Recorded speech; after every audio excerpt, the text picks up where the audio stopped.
Assalamualaikum warahmatullahi wabarakatuh.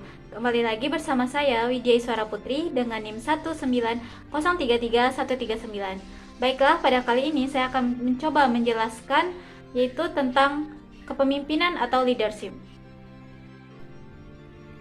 Timbulnya pemimpin didasari oleh 3 teori. Yang pertama yaitu teori genetis. Teori ini mengindikasikan bahwa yang namanya pemimpin itu muncul karena dilahirkan. Pemimpin itu dalam teori ini tidak dibuat, tidak dipisahkan, tidak dibentuk, melainkan lahir sebagai seorang pemimpin dan memang sudah ada sejak ia dilahirkan. Artinya memang ketika seseorang lahir, itu diyakini sudah membawa sifat-sifat kepemimpinan. Meski memang tidak semua orang memiliki sifat tersebut. Nah, yang kedua dalam teori genetis ini, ada kondisi di mana memang seseorang mau tidak mau sudah memiliki sifat kepemimpinan atau sudah ditakdirkan untuk menjadi pemimpin. Baiklah, yang kedua yaitu teori sosial, di mana teori ini menyatakan bahwa pemimpin itu memang dibentuk dan disiapkan. Dengan kata lain, ia tidak dilahirkan tetapi memang direncanakan, didesain, direncanakan, yang mana akan menimbulkan mau tidak mau akan menimbulkan suatu kondisi di mana seseorang siap untuk menjadi seorang pemimpin. Dan yang kedua, dalam teori ini diyakini bahwa siapa orangnya, kelas ekonomi manapun dan siapapun keturunannya, ia bisa atau mendapat kesempatan yang sama untuk menjadi seorang pemimpin. Selanjutnya yaitu teori yang ketiga, teori ekologi. Teori ekologi ini merupakan kombinasi dari kedua teori tadi. Teori ini mengindikasikan bahwa teori ekologi merupakan reaksi dari teori genetis dan sosial. Teori ini menyatakan bahwa seseorang sukses sebagai pemimpin suatu saat nanti jika secara genetis mereka memiliki sifat-sifat, apalagi dengan sadar suatu saat setelah dia menyempurnakan kemampuan yang mereka miliki. Baiklah, sekarang kita lihat konsep kepemimpinan menurut para ahli. Yang pertama menurut Harvard. Menurut Harvard, kepemimpinan itu adalah suatu teknik kemampuan seseorang untuk mempengaruhi orang lain agar mau bekerja sama untuk mencapai tujuan yang diinginkan. Yang kedua menurut Siagian dan Sutarto. Menurut Siagian dan Sutarto ini, kepemimpinan adalah suatu rangkaian kegiatan penataan berupa kemampuan mempengaruhi orang lain dalam situasi tertentu agar mau bekerja sama untuk mencapai tujuan yang telah ditetapkan. Yang ketiga yaitu menurut Franklin Timur. Menurutnya, kepemimpinan itu merupakan hubungan erat yang ada dalam diri seseorang atau seorang pemimpin dalam rangka mempengaruhi orang-orang yang dipimpinnya untuk bekerja bersama-sama secara sadar dalam hubungan tugas untuk mencapai keinginan yang diharapkan. Nah, di sini Franklin Timur juga menjelaskan kepemimpinan itu adalah suatu kemampuan atau suatu skill yang membuat orang-orang bertindak sesuai dengan apa yang diharapkan oleh orang-orang yang bersangkutan. Dapat disimpulkan bahwa kepemimpinan itu adalah kemampuan seseorang dalam mempengaruhi orang lain. Orang yang dimaksud di sini adalah orang-orang yang kita pimpin. Selanjutnya kita lihat syarat-syarat yang harus dimiliki oleh seseorang yang menjadi pemimpin. Yang pertama yaitu kekuasaan. Kekuasaan ini merupakan otoritas atau legalitas yang memberikan wewenang kepada seorang pemimpin untuk menggerakkan bawahannya di bawah kepemimpinannya dalam rangka penyelesaian tugas dan pekerjaannya.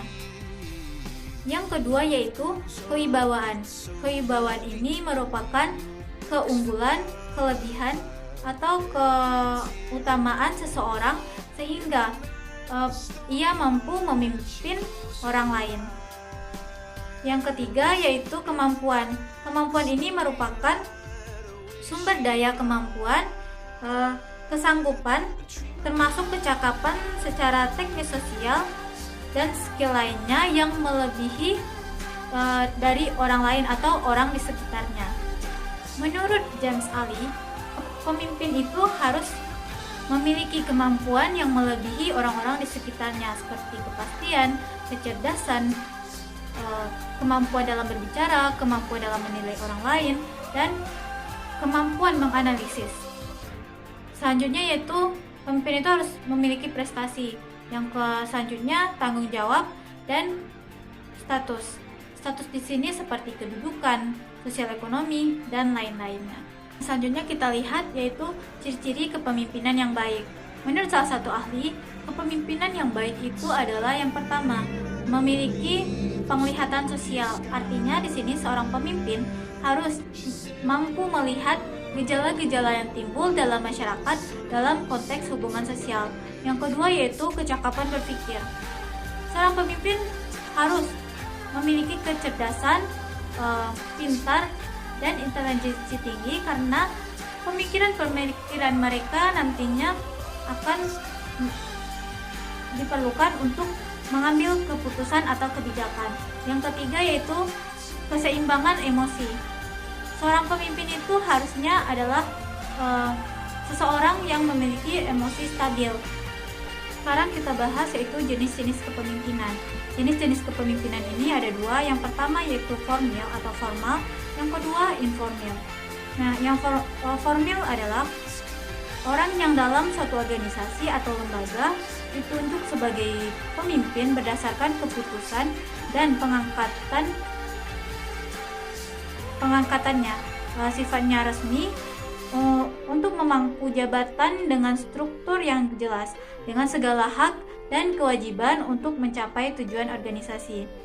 Ciri-ciri pemimpin formal yaitu atau formal, yang pertama ditunjuk, yang kedua memperoleh dukungan, dan yang ketiga harus memenuhi berbagai persyaratan formal. Nah, jenis yang kedua informal. Informal ini adalah orang yang secara tidak resmi ditunjuk sebagai pemimpin, tapi biasanya diberikan karena ia mempunyai kelebihan dari orang-orang di sekitarnya. Ciri-cirinya yang pertama yaitu masyarakat atau kelompok atau suatu lembaga mengakui dirinya sebagai pemimpin tanpa diminta. Yang kedua, tidak ada pengangkatan secara resmi, dan yang ketiga tidak punya atasan, dan yang keempat tidak ada tuntutan, dan yang kelima tidak mendapat balas jasa apapun. Nah, selanjutnya kita akan membahas tentang kepala dan pemimpin. Tentunya kita sudah banyak mendengar atau mengenal kepala. Nah, dalam masyarakat, kepala dan pemimpin ini sama. Namun sebenarnya kedua istilah ini berbeda. Nah, kita lihat pengertian kepala. Kepala adalah seseorang yang diangkat menurut peraturan tertentu oleh instansi atau oleh atasan yang memiliki wewenang untuk mengepalai suatu lembaga atau suatu kantor atau jabatan, yang kemudian dia bertanggung jawab terhadap beban yang ditugaskan padanya. Nah, tugas di sini ia bertanggung jawab kepada bawahan, memberikan perintah, kemudian bertindak sebagai penguasa. Nah, kita lihat pengertian pemimpin. Pemimpin di sini adalah seseorang yang dipilih di kelompoknya karena ia memiliki kelebihan-kelebihan tertentu dibandingkan yang lainnya. Selanjutnya, yang bersangkutan diberikan suatu tugas untuk memimpin orang lain dalam mencapai tujuan yang telah ditetapkan oleh kelompoknya itu. Dan untuk memperlancar atau kelancaran tugasnya, diberikanlah hak-hak istimewa kepada yang bersangkutan yang disebut dengan leader tadi, karena mereka memiliki kelebihan dari yang lain.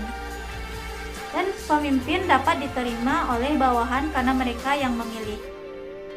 Dalam konteks tertentu, kepala dan pemimpin memiliki persamaan, namun keduanya jelas memiliki perbedaan. Nah, persamaannya di sini adalah sama-sama memiliki anak buah atau orang-orang yang dipimpin. Yang kedua, sama-sama diberikan tugas dan pekerjaan, dan mereka mempertanggungjawabkan tugas tersebut. Nah, di sini perbedaannya adalah kepala diangkat oleh instansi, sedangkan pemimpin dipilih oleh mereka yang terlibat, yang sekarang menjadi anak buah atau karyawannya. Yang kedua yaitu kepala. Kekuasaannya berasal dari kekuasaan peraturan dan kekuasaan atasan, sedangkan pemimpin kekuasaannya menurut peraturan dan dilandasi kepercayaan orang-orang yang dipimpinnya. Yang ketiga yaitu kepala, tanggung jawabnya ke atasan, sedangkan pemimpin tanggung jawabnya ke atasan dan ke semua orang-orang yang dipimpinnya. Sekarang kita bahas pendekatan kepemimpinan. Pendekatan kepemimpinan ini ada 4. Yang pertama yaitu pendekatan sifat, di mana pendekatan sifat ini diawali dari satu pemikiran, faktor turun-temurun. Seorang pemimpin harus memiliki sifat-sifat ketakwaan kepada Tuhan, cerdik, jujur, dan lain-lain. Yang kedua yaitu pendekatan perilaku.